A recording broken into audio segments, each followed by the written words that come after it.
dear students, welcome to Science and Fun 9th and 10th. So today we are going to do one short revision on control and coordination. बहुत सारे बच्चों को दिक्कत आ रही है इस चैप्टर में. रोज लाइव में कोई ना कोई बच्चा कह रहा है कंट्रोल एंड कोऑर्डिनेशन पढ़ा दो मैम, फिर से एक बार रिवीजन करा दो, ब्रेन का स्ट्रक्चर समझ में नहीं आ रहा है, एंड ANS क्या है, PNS क्या है, CNS क्या है एंड एवरीथिंग. तो ये सारी चीजें आज हम लोग कवर कर लेंगे इन वन शॉट. एक रिवीजन सॉर्ट ऑफ सेशन होगा आज, तो बिल्कुल भी आपको ये नहीं लगेगा कि बहुत ज़्यादा टाइम लग रहा है इस सेशन में. Alright, so let's get started with today's session now.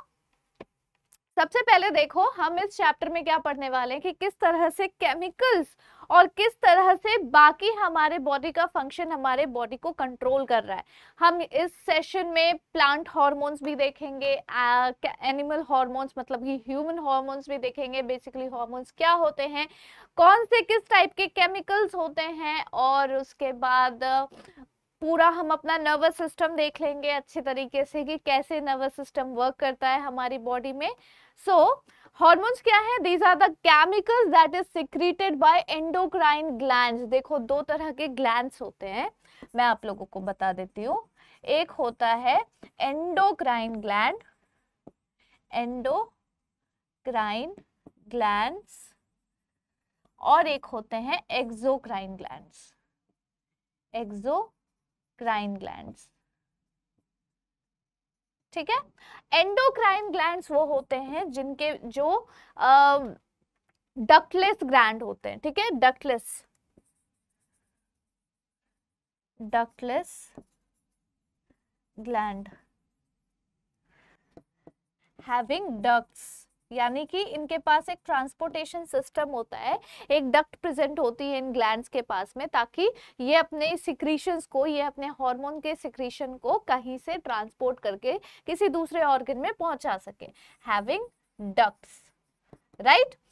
तो दो तरह के ग्लैंड्स हो गए. अब एंडोक्राइन ग्लैंड्स यानी कि जो डक्टलेस ग्लैंड्स होते हैं, उन ग्लैंड्स में ना कोई भी डक्ट प्रेजेंट नहीं होता. ये अपने आप में ही पूरे एक कंप्लीट ग्लैंड होते हैं. इनको किसी भी सिक्रीशन को, इनको किसी भी अपने हार्मोन को, केमिकल सिक्रीशन को किसी डक्ट के थ्रू ट्रांसपोर्ट करने की जरूरत नहीं है. इनके जो हार्मोन्स होते हैं ट्रांसपोर्ट होते हैं थ्रू द ब्लड. ठीक है, hormone secreted into the bloodstream, into the bloodstream. दिख रहा है बच्चों आप लोगों को? आई होप दिख ही रहा होगा. हाँ जी, दिख रहा है. तो हार्मोन समझ में आ गया. The term hormone was coined by Starling. Hormones are also known as primary messengers या फिर केमिकल मैसेंजर्स. क्यों? क्योंकि ऑब्वियसली केमिकल से बने हुए होते हैं, केमिकल के कंपाउंड से बने हुए होते हैं. फर्स्ट डिस्कवर्ड हार्मोन क्या था? सिक्रेटिन था. It was discovered by Bayliss and Starling. तो ये हो गया बहुत ही brief introduction about the hormones. Control and coordination in animals देख लेते हैं कि कैसे एनिमल्स में कंट्रोल और कोऑर्डिनेशन हो रहा है. अब हमारी बॉडी को अगर कोई कंट्रोल करने वाला, कोई कोऑर्डिनेट करने वाला नहीं होगा, तो हमें पता नहीं चलेगा कि हमें किस टाइम पे उठना है, किस टाइम पे बैठना है, किस टाइम पे बोलना है, किस टाइम पे भूख लगती है तो खाना खाना है, किस टाइम पे रनिंग करनी है, कोई मेरे हमारे पीछे पड़ गया, चोर और कुछ भी, डाकू डकैत कुछ भी, तो कैसे हम उससे पीछा छुड़ा के भागेंगे. तो मतलब कि हर एक चीज लाइफ में, हर एक चीज के लिए कंट्रोल होना चाहिए और हर एक चीज कोऑर्डिनेटेड मैनर में होती रहनी चाहिए, तभी हमारी लाइफ जो है वो अच्छे तरीके से हम सरवाइव कर सकेंगे अपनी लाइफ में. और अच्छा चलो बताओ, आपका भी एग्जाम आने वाला है, आपको पता है, आपकी बॉडी को पता है कि आपका एग्जाम है, तो आपको ज्यादा टाइम वेस्ट नहीं करना है. आप ऑटोमेटिकली अवेयर हो जाते हो उस चीज को लेके, आप ऑटोमेटिकली कॉन्शियस हो जाते हैं उस चीज को लेकर. ये एक मच्छर पता नहीं कहाँ से आ गया स्टूडियो में, वैसे तो बिल्कुल भी कुछ भी नहीं होता स्टूडियो के अंदर, और ये तब से घूम रहा है. चलो, सो ये भी लिविंग ऑर्गेनिज्म है, इसको भी हक है जीने का, इसकी भी बॉडी के अंदर कंट्रोल एंड कोऑर्डिनेशन का मैकेनिज्म है. तो ये भी सोच रहा होगा हम क्यों ना घूमे भाई, मेरी मर्जी है ना. So for survival an organism's body must respond correctly to various stimuli it receives. अब सबसे बड़ा रोल होता है हमारी बॉडी में कंट्रोल एंड कोऑर्डिनेशन के लिए एक स्टिमुलस का. हमें जब तक कोई स्टिमुलस नहीं मिलती हम कोई काम करते ही नहीं है. आपका एग्जाम है तभी तो आप पढ़ रहे हो, आपको वो स्टिमुलस मिल रहा है. आपको रोज ही एक स्टिमुलस मिल रहा है कि 10 दिन रह गए हैं, 9 दिन रह गए, 12 दिन रह गए, 7 दिन रह गए, काउंटडाउन स्टार्ट हो गया है, एक हफ्ते के बाद एग्जाम स्टार्ट है, पहला एग्जाम इंग्लिश का है, तो इंग्लिश को कितने दिन के लिए उसको, उसके प्रिपरेशन को, उसके रिवीजन को वो बुक करके रखना है कि एग्जाम के कितने दिन पहले से इंग्लिश पढ़ना शुरू करेंगे। साइंस का एग्जाम आपका 4th को है, तो आप सोचते होगे कि 4th से पहले मैं कितना दिन लेकर चलूंगा कि मुझे सिर्फ और सिर्फ साइंस को प्रिपेयर करना है। तो सारी चीजें आपके दिमाग में चल रही है because you are getting a stimulus.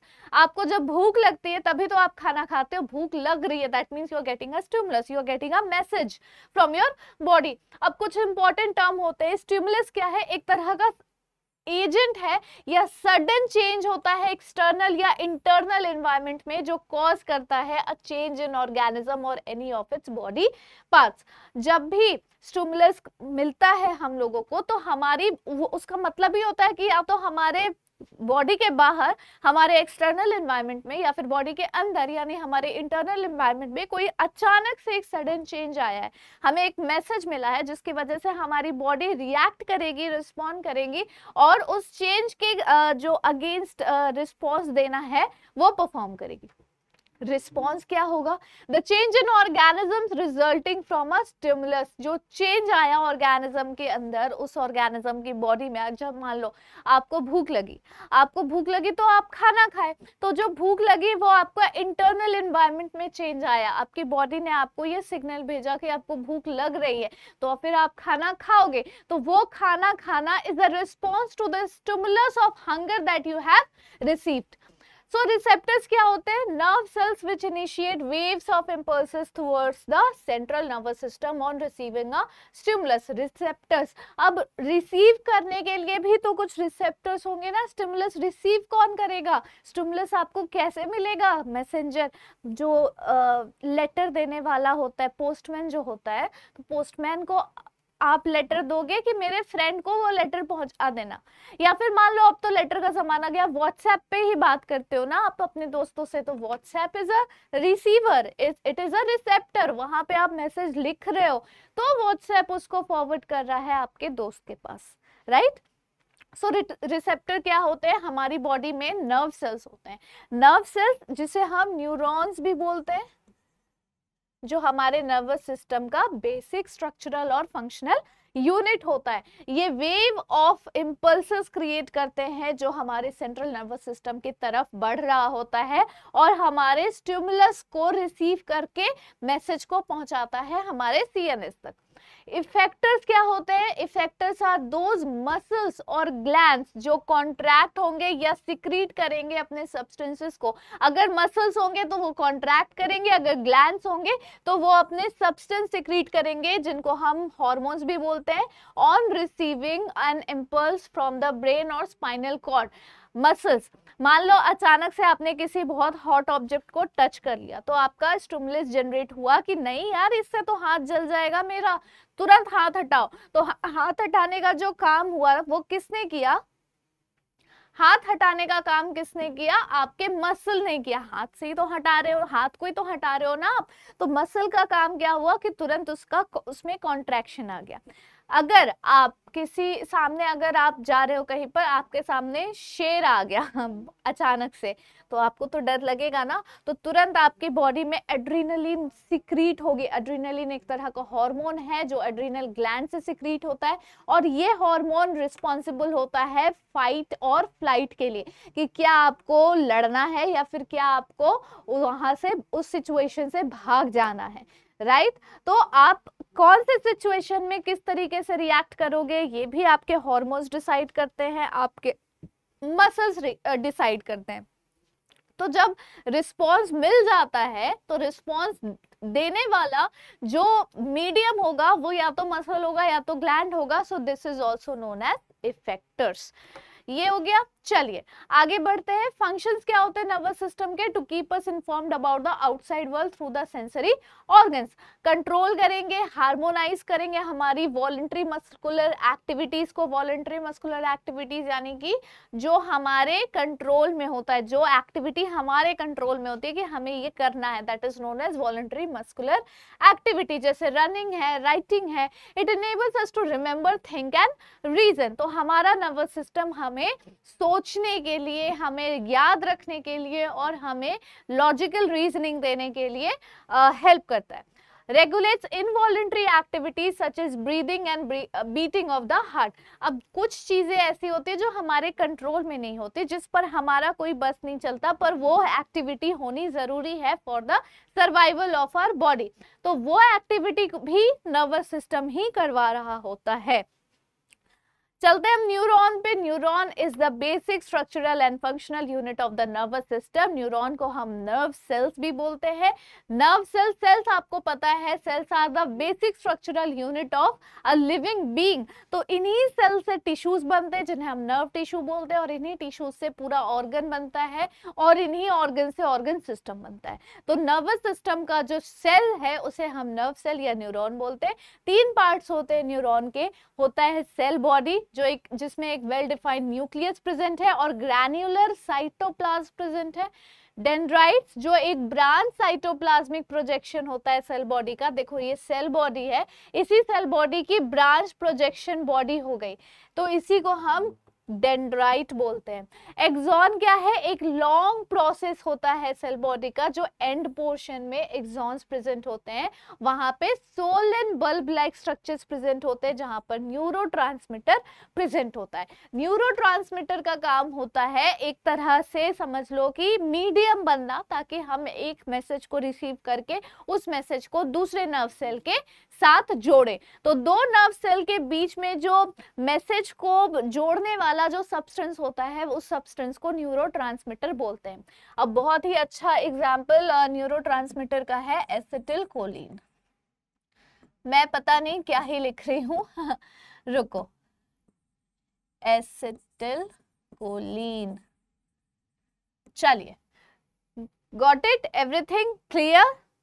चलिए आगे चलते हैं सिनैप्स पे। सिनैप्स क्या? It is the point of contact between the terminal branches of the axons. तो 2 एक्सॉन्स के बीच का जो ब्रांचेस होते हैं, उसके बीच का जो पोर्शन होता है, that is known as synapse. Axon terminal of a neuron and the dendrites of another neuron are separated by a fine gap, that is known as synaptic cleft. अभी आपने देखा इसके पहले वाले स्लाइड में न्यूरॉन का स्ट्रक्चर, देखो इधर मैं आ जाती हूँ। ये डेंड्राइट है, ये वाला पोर्शन, और ये वाला पोर्शन है एक्सॉन का टर्मिनल। तो जब सिनैप्स क्रिएट होता है ना, जब सिनैप्स क्रिएट होता है तो इस वाले पोर्शन के साथ ये वाला पोर्शन, दूसरे नर्व सेल का ये वाला पोर्शन और ये वाला पोर्शन जो है वो अटैच हो जाता है। इनके बीच में जो छोटा सा गैप है उसी को सिनैप्टिक क्लेफ्ट बोलते हैं। The nerve impulse is sent across the synaptic cleft, with the help of the neurotransmitter acetylcholine।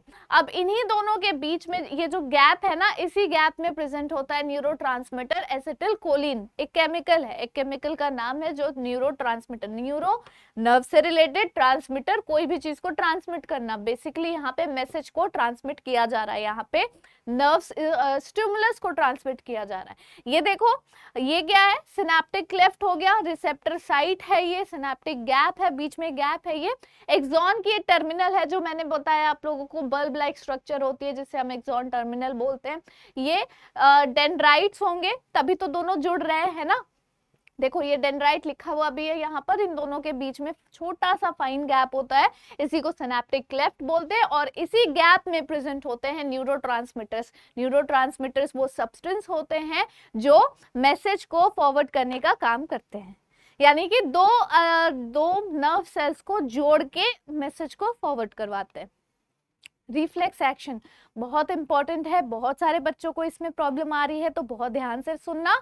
एक इनवॉलेंट्री एक्शन होता है जो हम एक किसी भी एक्सटर्नल स्टिमुलस के रिस्पॉन्स में वो एक्शन क्रिएट करते हैं, या तो वो एक्सटर्नल होगा या तो वो इंटरनल स्टिमुलाई होगा, इसी को हम रिफ्लेक्स एक्शन बोलते हैं। द पेरिफेरल नर्वस सिस्टम और spinal cord are involved in controlling reflex action. Reflex action कुछ नहीं, बस यही है कि कोई भी चीज अचानक से आपकी तरफ आ रही है तो आपका आंख बंद हो जाता है, आप डर जाते हो, तो डर रहे हो, आंख बंद हो रहा है, रिफ्लेक्स एक्शन है ताकि आपके आंखों को किसी भी तरह का हार्म ना पहुंचे। तो ये रिफ्लेक्स एक्शन है। आप जानबूझकर नहीं कर रहे होते हो, उस टाइम पर इतने कॉन्शियस नहीं होते हो कि आपको तुरंत आंख बंद, अरे इस टाइम पे मुझे आंख बंद करना था, चलो मैं आंख बंद कर लेता हूँ, ऐसा नहीं होता। कोई भी चीज अचानक से आपकी तरफ आ रही होगी, आपका आंख तुरंत बंद हो जाएगा। ये एक तरह का रिफ्लेक्स एक्शन है। और रिफ्लेक्स एक्शन कौन कंट्रोल कर रहा है? आपका पेरिफेरल नर्वस सिस्टम और स्पाइनल कॉर्ड कर रहा है। एक तरह का इनवॉलेंट्री एक्शन हो गया ना, आपके कंट्रोल में नहीं था, आपके कॉन्शियस में नहीं था। The path travelled by the impulse during a reflex action is called as reflex arc. Reflex arc बोलते हैं उस पाथ को, उस रास्ते को, कि जैसे जैसे स्टिमुलस आई वैसे वो स्टिमुलस, वो सेंसरी न्यूरॉन पहुंचा आपके स्पाइनल कॉर्ड में, वहां से आपके ब्रेन में गया, ब्रेन से आपके इफेक्टर मसल्स में आया, और तब आपके मसल्स या फिर ग्लैंड्स ने ये काम किया। ये भी तो मसल है आपका, राइट? तो रिफ्लेक्स आर्क कैसे रिप्रेजेंट किया जाएगा? एक स्टिमुलस आया, कोई भी स्टिमुलस आया, आपका रिसेप्टर जो है सेंस ऑर्गन में, सेंस ऑर्गन क्या होगा? या तो आपके आईज, या तो नोज, या तो टंग, या फिर स्किन टच, राइट? या फिर हियरिंग, ईयर्स आपके। तो यहाँ के आपके सेंस ऑर्गन में वो स्टिमुलस जैसे ही आता है वैसे ही एफरेंट या फिर सेंसरी फाइबर्स एक्टिवेट हो जाते हैं, और ये सेंसरी नर्व सेल्स चले जाते हैं स्पाइनल कॉर्ड के पास। स्पाइनल कॉर्ड से इफरेंट मसल्स या फिर नर्व, मोटर नर्व फाइबर्स के थ्रू ये मसल या ग्लैंड के थ्रू निकल के रिस्पॉन्स क्रिएट कर देते हैं। एग्जाम्पल होता है रिफ्लेक्स आर्क का, when you touch a hot object you withdraw your hand from it immediately. अचानक से गर्म कुकर में हाथ रख दो, अचानक से हाथ हटेगा। फिर shivering when it is too cold and sweating when it is too hot. Obviously ये आपके कंट्रोल में नहीं है, पर आप कर रहे हो क्योंकि आपको एक स्टिमुलस मिला, आपको बहुत ठंड लगी तो आप शिवर कर रहे हो। ये आपकी बॉडी एक इनवॉलंटरी एक्शन क्रिएट कर रही है। फिर dilation of the pupils of the eye to look in the dark and vice versa. जैसे ही आप डार्क में जाते हो तो आपके प्यूपिल्स डायलेट हो जाते हैं ताकि आपको कुछ दिख सके, और जैसे ही आप बहुत ब्राइट लाइट में आते हो आपके प्यूपिल्स बहुत छोटू से कॉन्ट्रैक्ट हो जाते हैं, ठीक है, ताकि बहुत ज्यादा लाइट अंदर जाकर आपके आईज को डैमेज ना कर दे। When you smell your favourite dish your mouth water, saliva आने लगता है, आपके मुंह में पानी आने लगता है। छोले भटूरे देखे नहीं कि मुंह में पानी आ गया, है ना? तो ये एक तरह का इनवॉलंटरी एक्शन हो गया। आप तो चाह नहीं रहे थे, आपने तो बोला नहीं अपने मुंह को कि यार बहुत अच्छा डिश है, चलो जल्दी से मुंह को गीला करो, मुंह में पानी लेके आओ, सलाइवा सिक्रीट करो, ऐसा तो आपने कुछ किया नहीं, वो अपने आप हो गया क्योंकि आपको आपके आईज से दिख रहा है कि आपका फेवरेट डिश है, वो बहुत टेस्टी है।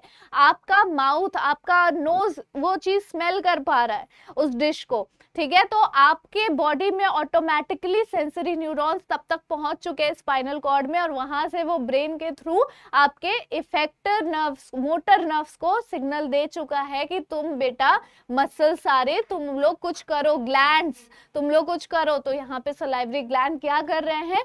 सलाइवा सिक्रीट कर रहे हैं, राइट? चलिए, ये है पूरा रिफ्लेक्स आर्क, बहुत ध्यान से देखना है। स्टिमुलस आपको यहाँ पे रिसीव हुआ, ठीक है, स्टिमुलस यहाँ पे आपको रिसीव होता है, ये सेंस ऑफ टच। तो यहाँ से सेंसरी न्यूरॉन जाएगा सीधा आपके स्पाइनल कॉर्ड में, ये आपका स्पाइनल कॉर्ड है, और यहाँ पे जाएगा, और यहाँ पे मैसेजेस जो है वो आपके एक्सचेंज होते हैं, ठीक है, इंटर न्यूरॉन्स प्रेजेंट होते हैं। तो यहाँ से पहले तो ये सेंसरी न्यूरॉन से इंटर न्यूरॉन से मोटर न्यूरॉन, और मोटर न्यूरॉन से इफेक्टर मसल, और मसल्स आपको पता है कि मसल क्या करेंगे? हाथ को हटा लेंगे। बहुत ही इजी रिफ्लेक्स आर्क है, बिल्कुल भी सोचना ही नहीं है इसमें, तो मतलब जो चीजें हो रही है वही हो रही है। चलो, नर्वस सिस्टम अब ध्यान से पढ़ना क्योंकि आप लोगों को दिक्कत आती है और फिर मेरे को बोलते हो मैम फिर से समझा दो, नहीं समझ में आया। पढ़ लोगे तो समझ में आ जाएगा। एक सेकेंड, हाँ जी। तो the central nervous system include the brain and the spinal cord. दो ही चीज होगी पूरे आपके सेंट्रल नर्वस सिस्टम में, पूरे आपके नर्वस सिस्टम में, ब्रेन और स्पाइनल कॉर्ड। ब्रेन क्या होता है ध्यान से देखना, brain is the largest human brain जो है वो लार्जेस्ट है अमंग ऑल द एनिमल्स, मतलब किसी भी जानवर में इतना दिमाग नहीं है जितना हमारे पास है। ऑब्वियसली हमारे पास ज्यादा दिमाग है, तभी तो हम डोमिनेट कर रहे हैं पूरे वर्ल्ड में। यहाँ तक कि सबसे बड़े जानवर को अगर सोचो, मान लो व्हेल फिश को सोचो, जिसके अंदर कम से कम 100 इंसान समा जाएंगे, वो भी, उनका भी दिमाग हमारे दिमाग से छोटा ही है। चलो, it is well protected by the cranium और द स्कल। ये जो आप छूने के बाद ये जो हार्ड आपको बोनी चीज फील हो रहा है ना, ये बोन जो है इसको स्कल बोलते हैं, या फिर साइंटिफिक टर्म में क्रेनियम बोलते हैं। 3 membrane coverings are meninges cover the brain. तो जो मेम्ब्रेनस कवरिंग होती है उसे मेनिंजेस बोला जाता है। इन्फ्लेमेशन जब हो जाता है मेनिंजेस का तो वो होता है meningitis, right. The space between the covering membrane, central spaces of the brain and the central canal of the spinal cord is filled with cerebrospinal fluid. कहाँ पर स्पेसेस होती है, ध्यान से देखो। Space between the covering membranes, जो cover कर रहे हैं स्कल के या फिर क्रेनियम के पोर्शन को, जो कवर करिए, उसके बीच में भी कुछ स्पेसेस होते हैं, ठीक है। एक स्पेस यहाँ पे हो गया पहला। दूसरा है central space of the brain, बीच का जो स्पेस होता है। और तीसरा है central canal of the spinal cord, तीसरा। 3 स्पेसेस टोटल हो गए, और इन सारे स्पेसेस में क्या भरा हुआ होगा, सेरेब्रोस्पाइनल फ्लूइड भरा हुआ होगा। कभी कभी जोर जोर से घूमो तो आपको ठहरने के बाद चक्कर आता है ना, हल्का हल्का सा, या फिर अचानक से बैठे हो और अचानक से खड़े हो गए तो हल्का सा डिजीनेस फील होता है ना, तो ये तो फ्लूइड है ना आपके ब्रेन में। ये फ्लूइड जो है वो घूमता रहता है, और फिर अचानक से रुकोगे तो वो तो फ्लूइड है, वो तो थोड़ी देर तक घूमता ही रहेगा, तो दैट इज वाई थोड़ी सी डिजीनेस फील होती है आपको, इसी वजह से। 3 primary regions of the brain are fore brain, mid brain and hind brain. यहाँ पे आपके ब्रेन का स्ट्रक्चर है, बहुत ही ध्यान से देखना। ये छोटू सा जो पोर्शन है ना, ऐसे करके, ये मटर के दाने की तरह, this is your pituitary gland. अभी आगे चल के पिट्यूटरी ग्लैंड का बहुत इंपॉर्टेंट फंक्शन अभी आप पढ़ोगे, मास्टर ग्लैंड भी बोलते हैं इसे। और उसके बाद ये क्या है आपका, हाइपोथैलेमस है, इतना पोर्शन आपका हाइपोथैलेमस है। ये आगे का पोर्शन है, सॉरी ये पीछे का पोर्शन है, ये आगे का पोर्शन है, सेरिब्रल कॉर्टेक्स, ठीक है। यहाँ पे ये वाला जो पोर्शन है ये आपका सेरिब्रम का है। मैं जैसे खड़ी हूँ ना, समझ लो कि ऐसे ही आपका ब्रेन का स्ट्रक्चर है। तो ये हो गया आपका सेरिब्रल कॉर्टेक्स। बीच में यहाँ पर कहीं पे अंदर की तरफ, यहाँ पे कहीं पे ऐसे करके क्या प्रेजेंट है, कॉर्पस कलोसम प्रेजेंट है। जो ये सेंट्रल कैनाल बोला जा रहा है ना, वही, सॉरी स्पाइनल कॉर्ड का नहीं, ये वाला central space of the brain, ये है कॉर्पस कलोसम। फिर उसके जस्ट नीचे, यानी कि इधर कहीं पे पीछे की तरफ, इन दोनों के बीच में, वो तो मैं छू नहीं पाऊंगी, 3D तो है नहीं, 3D तो दिखा दूंगी, चलो ठीक है। तो वो है थैलेमस का पोर्शन। अब यहाँ के साइड में ये है सेरिब्रल कॉर्टेक्स का पैराइटल लोब, ये है occipital lobe of cerebral cortex. और अंदर की तरफ जस्ट पिट्यूटरी ग्लैंड के थोड़ा सा इस साइड में पीनियल ग्लैंड प्रेजेंट है। ये तो और ही छोटा सा ग्लैंड होता है पीनियल ग्लैंड। फिर ये है सेरिबेलम, ये पूरा पोर्शन क्या है, सेरिबेलम। और ये जो इस तरीके का स्ट्रक्चर आप देख रहे हो स्टेम की तरह, ये है मेडुला ऑब्लंगेटा, राइट। तो आपका पोर्शन कौन कौन सा, मेन पोर्शन क्या क्या हो गया, fore brain cerebrum, mid brain cerebellum, और हाइंड ब्रेन सबसे पीछे वाला, ये जो गर्दन वाला पोर्शन है ये वाला, इसी को कहते हैं मेडुला ऑब्लोंगेटा, पीछे के साइड में। और यही कंटिन्यू करता है सीधा सीधा आपके स्पाइनल कॉर्ड के साथ, राइट। चलो, तो ब्रेन में 3 पोर्शंस हो गए। फोर ब्रेन हो गया आपका सेरिब्रम और डायंसेफेलॉन, डायंसेफेलॉन में ये थैलेमस और हाइपोथैलेमस प्रेजेंट होगी। तो ये दोनों तो आपके, मान लो हाइपोथैलेमस आपका ग्लैंड है, तो इसमें से तो हार्मोन सिक्रीट होंगे। सेरिब्रम जो है वो आपके थिंकिंग के लिए, आपके रीजनिंग के लिए रिस्पॉन्सिबल होता है। आप जो भी सोच रहे हो, आप जो भी पढ़ाई कर रहे हो, आप जो भी याद कर पा रहे हो, यादाश्त के लिए। इसीलिए सेरिब्रम में चोट लग जाती है तो लोगों की यादाश्त खत्म हो जाती है। अब आ जाता है हाइंड ब्रेन, यहाँ पे सेरिबेलम, पॉन्स और मेडुला ऑब्लोंगेटा, राइट। एक तरह से अगर आप देखो तो मिड ब्रेन में ही ये आ जाता, लेकिन अगर बहुत ही टेक्निकल अगर आप जानना चाहते हो तो ये बेसिकली हाइंड ब्रेन का ही पोर्शन होता है। पर बच्चों के लिए ये बता दिया जाता है कि मिड ब्रेन हो गया सेरिबेलम, हाइंड ब्रेन हो गया मेडुला और फोर ब्रेन हो गया सेरिब्रम। चलिए, तो अब आ जाते हैं हम इस पे पार्ट्स ऑफ द ब्रेन में कि सेरिब्रम क्या है। It is divided into 2 cerebral hemisphere connected to each other by corpus callosum. 2 cerebral, ये जैसे आगे की तरफ मैंने ऐसे ये स्कैल्प दिख रहा है ना आपको, तो ये पूरा आगे का पोर्शन तो आपका सेरिब्रम का है, तो लेफ्ट और राइट दोनों पोर्शन जो होंगे वो कनेक्टेड होंगे कॉर्पस कलोसम से अंदर की तरफ। The walls have an outer cortex और इनर मेडुला। कॉर्टेक्स कहाँ में क्या क्या चीजें होंगी, सेल बॉडी होगी न्यूरॉन की, और ग्रेइश कलर का होगा कॉर्टेक्स, बाहर का पोर्शन ग्रेइश कलर का, अंदर का पोर्शन व्हाइट कलर का, जस्ट ऑपोजिट होगा स्पाइनल कॉर्ड में। तो बाहर के पोर्शन यानी कॉर्टेक्स को ग्रे मैटर भी बोलते हैं। मेडुला में क्या प्रेजेंट है, एक्सॉन प्रेजेंट है नर्व फाइबर्स का, तो वहां पे ग्रे व्हाइट मैटर होता है, ठीक है, व्हाइट मैटर अंदर, ग्रे मैटर बाहर, और ग्रे मैटर अंदर और व्हाइट मैटर बाहर स्पाइनल कॉर्ड में। चलो, सेरिबेलम क्या है, it is located at the base of the cerebrum और उसके पास बहुत सारे फरोज होते हैं। मेडुला ऑब्लोंगेटा ये लोकेट होता है हमारे स्कल के बेस में, ये स्कल पूरा जो खोपड़ी है ना इसके बेस में, यानी कि आपके पीछे गर्दन की तरफ जो पोर्शन है वहां पे प्रेजेंट होता है मेडुला ऑब्लोंगेटा। रफली ट्रायंगुलर शेप का होता है and it continues behind the brain as the spinal cord, वहीं से स्पाइनल कॉर्ड जो है वो कंटिन्यू हो जाती है। Injury to the medulla oblongata results in death, सीधा डेथ, क्योंकि बहुत सारे लोगों को अगर आपने मूवी वगैरह में देखा होगा या फिर रियलिटी में ही बता देती हूँ मैं कि कुछ लोग अगर एक्सीडेंटली पीछे की तरफ गिर जाते हैं ना, आगे की तरफ गिरना फिर भी ठीक है, आगे की तरफ अगर उनको इंजरी आई है तो बहुत होगा तो याददाश्त जाएगी, वो जिंदा तो रहेंगे, पर पीछे की तरफ अगर उनको इंजरी आ जाती है तो क्योंकि पीछे मेडुला ऑब्लोंगेटा आपका नर्वस सिस्टम सीएनएस का पार्ट है, वो कंटिन्यू कर रहा है आपके स्पाइनल कॉर्ड को, जो पूरी की पूरी बॉडी को कंट्रोल करता है एक तरह से।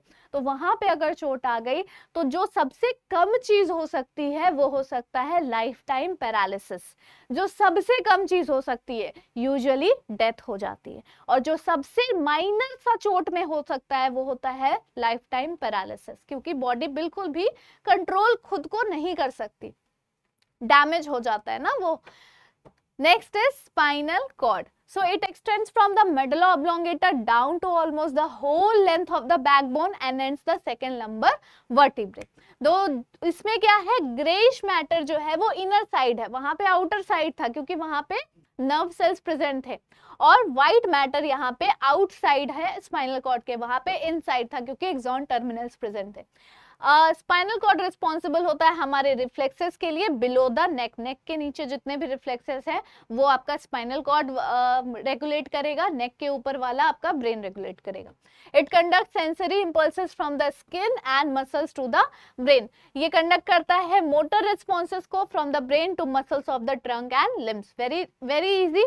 अब ये देखो, ये ना एक तरह से एलएस तो नहीं कह सकते, ट्रांसवर्स सेक्शन है आपके स्पाइनल कॉर्ड का, जिसमें बाहर अंदर की तरफ ग्रेइश मैटर है, बाहर की तरफ व्हाइट मैटर है. ये सेंट्रल कनाल है. सेंट्रल कनाल में मैंने क्या बोला था, ये जो स्पेस है यहाँ पे क्या प्रेजेंट होगा, सेरिब्रो स्पाइनल फ्लूइड. तो ये पूरा आपका ये है स्पाइनल कॉर्ड. ये वेंट्रल पोर्शन है, ये डॉर्सल पोर्शन है, डॉर्सल रूट है, cell body in dorsal ganglion, ये एसोसिएटेड यहाँ का न्यूरॉन है, वेंट्रल रूट है, मोटर न्यूरॉन है जो सीधा इफेक्टर मसल्स के पास जा रहा है.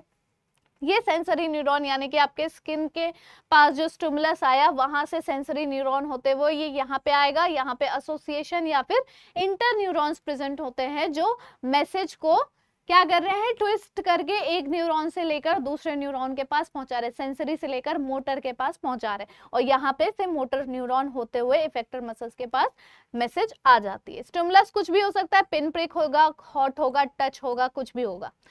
चलिए आ जाते हैं नर्वस सिस्टम के मेन पोर्शन पे कि मेन ब्रांचेस इसके कैसे कैसे हैं। पेरिफेरल नर्वस सिस्टम में दो ब्रांचेस हो जाएंगे, सोमैटिक नर्वस सिस्टम जिसे हम क्रेनियल और स्पाइनल नर्व्स में भी इंक्लूड करेंगे, और एक हो जाएगा ऑटोनॉमिक। ऑटोनॉमिक में दो टाइप्स होते हैं, सिंपैथेटिक नर्वस सिस्टम और पैरासिम्पैथेटिक नर्वस सिस्टम। पेरिफेरल क्या है? इट कंसिस्ट ऑफ नर्व्स जो कैरी करते हैं impulses to and from the central nervous system. अब somatic nervous system 12 pair of cranial nerve से बने हुए हैं and 13 pair of spinal nerve से बने हुए हैं। सोमैटिक यानी कि बॉडी के सेल्स के नर्वस सिस्टम। क्रेनियल नर्व्स यानी कि ब्रेन के जो नर्व्स होते हैं वो इमर्ज करते हैं, शुरू करते हैं from the brain, and spinal nerves originate करते हैं डोर्सल और ventral root of the spinal cord से, राइट। अब आ जाते हैं हम control and coordination in plants पे, बहुत ही ज्यादा इंपॉर्टेंट है और इजी भी है। ट्रॉपिक मूवमेंट बेसिकली क्या होता है? प्लांट के किसी भी ऑर्गन का मूवमेंट टुवर्ड्स और away from a stimulus is known as tropism. Plant को किसी भी तरह का स्टिमुलस मिला तो वो प्लांट अपने स्टिमुलस के या तो करीब जाएगा या तो उससे दूर जाएगा, तो उसी मूवमेंट को हम ट्रॉपिक मूवमेंट बोलते हैं या फिर ट्रॉपिज्म बोलते हैं। Since the tropic movements are slow, the stimulus needs to be continued for a longer time of the effects to be noticed. Right. The different types of tropic movements in plants are phototropism, photo यानी कि light, तो light के stimulus के presence में वो किस तरीके से रिएक्शन देंगे, वो किस तरह से मूवमेंट देंगे। The movement of plant parts towards या अवे फ्रॉम द लाइट, इसी को फोटोट्रॉपिज्म बोलते हैं। क्योंकि शूट्स जो है मोस्टली प्लांट के जो शूट्स होते हैं मोस्टली उधर ग्रो करना पसंद करते हैं जिधर लाइट का सोर्स होता है, तो ये इस तरह से ये शूट्स जो है वो पॉजिटिव फोटोट्रॉपिज्म शो करते हैं। अब रूट्स वहां पे ग्रो करते हैं जहां पे लाइट नहीं होती है। मिट्टी के अंदर लाइट पहुंचेगी नहीं ना, डार्कनेस होगा ना, तो रूट्स क्या शो करते हैं? नेगेटिव फोटोट्रॉपिज्म शो करते हैं। जियोट्रॉपिज्म, जियो यानी कि हमारे वर्ल्ड से रिलेटेड, अर्थ प्लैनेट से रिलेटेड। अब अर्थ की सबसे बड़ी खासियत है ग्रेविटी। जियो, जी से जियो, जी से ग्रेविटी। तो the movement of plant organ in response to gravity, इसी को हम जियोट्रॉपिज्म बोलते हैं। रूट्स आर पॉजिटिवली जियोट्रॉपिक क्योंकि they grow in the direction of gravity. Roots नीचे की तरफ ही ग्रो कर रहा है ना, शूट्स ऊपर की तरफ ग्रो कर रहा है, यानी ग्रेविटी को धोखा दे रहा है, ग्रेविटी के अगेंस्ट जा रहा है, तो शूट्स जो है वो नेगेटिव जियोट्रॉपिज्म शो करेंगे, रूट्स पॉजिटिव जियोट्रॉपिज्म शो करेंगे। Very easy, right. इसको मैं मार दूं क्या मैं इस मच्छर को? ये मच्छर तब से मुझको परेशान कर रहा है, इस स्टूडियो में सिर्फ और सिर्फ एक मच्छर मेरे साथ साथ पहुंचा हुआ है, मुझे बहुत ही ज्यादा गुस्सा दिला रहा है। अब ये मरेगा, इसका मरना अब तय है, ठीक है। जैसे ही ये सेशन खत्म होता है सबसे पहले तो मैं इसको मारूंगी। सो ट्रॉपिक मूवमेंट्स में थर्ड पॉइंट है थेग्मोट्रॉपिज्म। थेग्मो का क्या मतलब होता है? कॉन्टैक्शन, कॉन्टैक्शन नहीं, कॉन्टैक्ट, ठीक है। फिजिकल कॉन्टैक्ट, किसी भी सरफेस में, किसी भी ऑब्जेक्ट में जो कॉन्टैक्ट को लेकर स्टिमुलस क्रिएट होता है और वो मूवमेंट शो करते हैं, उसी को थिग्मोट्रॉपिज्म बोलते हैं। Weak stemmed plants use twining stems and tendrils to climb on the plants objects which provide them support, hence twining stems and tendrils are positively thigmotropic. क्या होता है, जैसे मनी प्लांट आपके घरों में होगा ना, तो मनी प्लांट ऐसे नहीं ग्रो करता। आप उसको ना किसी धागे का सपोर्ट दे दो या किसी बड़े से पिलर का सपोर्ट दे दो या फिर छत पे रखोगे तो वो धीरे धीरे क्लाइंब करता हुआ नीचे की तरफ आएगा। मतलब कि कुछ ना कुछ उसको टच, कुछ ना कुछ उसको फिजिकल कांटेक्ट चाहिए ग्रो करने के लिए, उसी के डायरेक्शन में वो मूव करेगा। धागे का सपोर्ट दोगे तो धागे के चारों तरफ देखोगे पूरा मनी प्लांट का जो टेंड्रिल है वो उसमें लपेटे हुए खुद को और मूव कर रहा है, ऊपर की तरफ ग्रो कर रहा है, तो that is known as thigmotropism. Hydrotropism, hydro means water.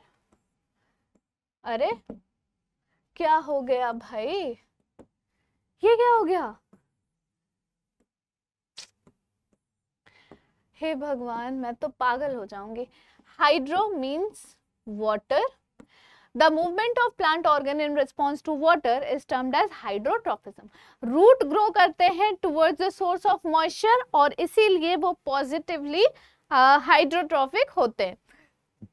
कीमोट्रॉफिज्म, chemo means chemical, right, chemicals, तो किसी पर्टिकुलर केमिकल्स के तरफ या उसके अगेंस्ट अगर वो उनका मूवमेंट शो हो रहा है, then they are chemotropic, right, in response to a chemical stimulus is known as chemotrophism. When plant organs grow away from the chemical response, it is called as negative chemotropism. अगर वो towards किसी chemical response के तरफ movement show कर रहे हैं तो वो positive chemotropism. Example, pollen tubes grow towards the sugary substance secreted by the stigma of the flower. समझ में आया? आपके फ्लावर के स्टिग्मा में शुगरी सब्सटेंस प्रेजेंट है, तो इसी वजह से वहां पे पॉलन ग्रेन्स जब डस्ट होते हैं तो वहां से पॉलन ट्यूब जनरेट होता है, तो मूवमेंट हो रही है ना किसी भी तरह की, तो वो पॉजिटिव आपका कीमोट्रॉफिज्म शो करता है। आगे चलते हैं, प्लांट हार्मोन्स में कुछ भी नहीं है। बहुत सारे बच्चों को दिक्कत आ रही थी, मैम प्लांट हार्मोन समझा दो, प्लांट हार्मोन समझा दो, नहीं समझ में आ रहा है। अरे कुछ नहीं है इसमें। प्लांट हार्मोन्स कंट्रोल करते हैं कुछ aspect of the growth of plant such as cell division, cell enlargement, cell differentiation. आपको क्या लगता है कि आप पौधे में पानी दे दोगे, पानी वो सोक कर लेगा, खींच लेगा, अब्सॉर्ब कर लेगा और उसी से वो ग्रो करेगा, खुश रहेगा प्लांट? ऐसा नहीं है।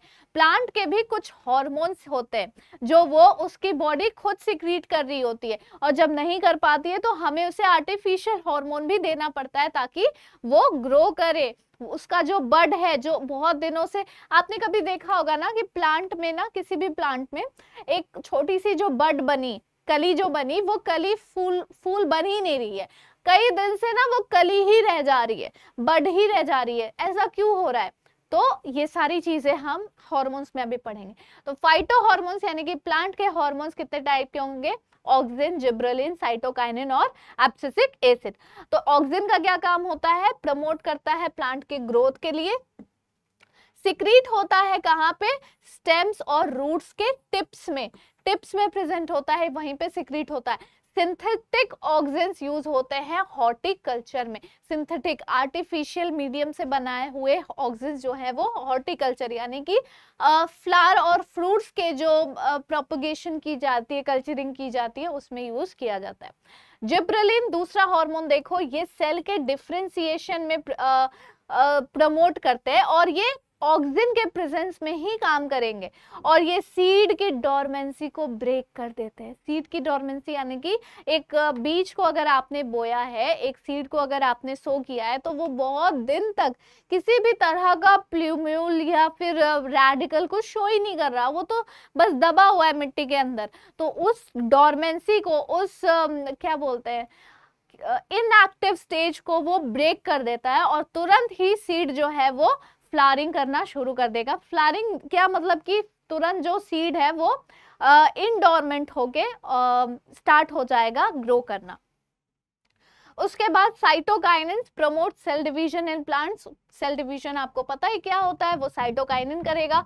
Delay ageing of leaves, leaves बहुत जल्दी एज हो जाते हैं, बूढ़े से दिखते हैं ना, वो मुरझाए हुए, येलोइश और रिंकल्ड हो जाते हैं, तो उसको डिले करने के लिए साइटोकाइनिन्स यूज होते हैं। और ये प्रमोट करता है स्टोमेटा की ओपनिंग को, right. It also promotes fruit की ग्रोथ को। फ्रूट की ग्रोथ के लिए भी साइटोकाइनिन इज रिस्पॉन्सिबल। लेकिन एक ऐसा हार्मोन है जो बहुत ही नेगेटिव रोल में है, विलेन है सारे हार्मोन्स का। ये क्या कर रहा है? ग्रोथ को इनहिबिट करने का काम कर रहा है, एब्सिसिक एसिड। और ये किसी भी सीड या फिर बर्ड्स की डोरमेंसी को बढ़ा रहा है। अभी जो मैंने आपको बताया कि बर्ड्स को बड नॉट बर्ड्स, बर्ड्स को देखा है, छोटी छोटी कलियां, फूलों की कलियां, फूल बन ही नहीं रही है, वो कली ही रह जा रही है। 2 दिन हो गए, 3 दिन हो गए, हफ्ता भर हो गया, वो फ्लावरिंग कर ही नहीं रही है। तो वो काम कौन कर रहा है? एब्सिसिक एसिड कर रहा है। फिर it promotes closing of stomata.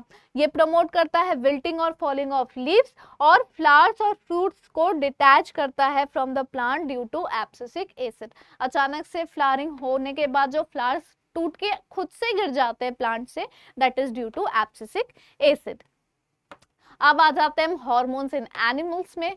बहुत इजी है, इसमें भी कुछ नहीं है। अभी मैंने आपको बताया hypothalamus, pituitary gland, pineal gland, ये सब तो आपके ब्रेन में प्रेजेंट है।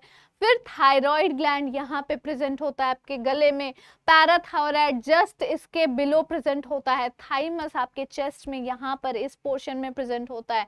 उसके बाद ये तो पैनक्रियास, पैनक्रियास तो आपको पता है, ये लाइफ प्रोसेस में पढ़ा है ना।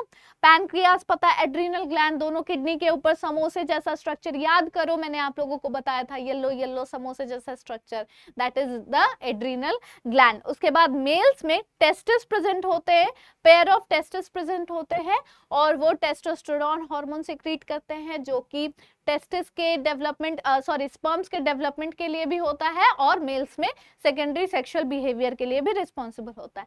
फीमेल्स में सारी चीजें सेम होंगी जो मेल में होगा, बस यहाँ पे फीमेल्स में ओवरी होता है और वहां पे टेस्टिस होता है। ओवरीज आपको पता ही है क्या करती है, ओवरीज हार्मोन सिक्रीट करती हैं oestrogen. Oestrogen is responsible for the development of ova, eggs और also female secondary sexual behaviour, right.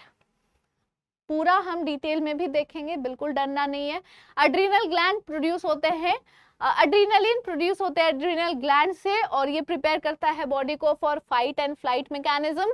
फिर थायरॉक्सिन सिक्रीट होता है थायराइड ग्लैंड से और ये रेगुलेट करता है हमारे बॉडी में कार्बोहाइड्रेट, प्रोटीन और फैट के मेटाबॉलिज्म को और ऑल्सो बीएमआर को इंक्रीज करने के लिए भी रिस्पॉन्सिबल होता है। हमारी बॉडी का ग्रोथ जैसे कि ऑसिफिकेशन ऑफ बोन्स हो गया, मेंटल डेवलपमेंट हो गया, इन सारी चीजों को थायरॉक्सिन यानी थायराइड ग्लैंड का सिक्रीशन, उसका हार्मोन क्या कर रहा है, रेगुलेट कर रहा है।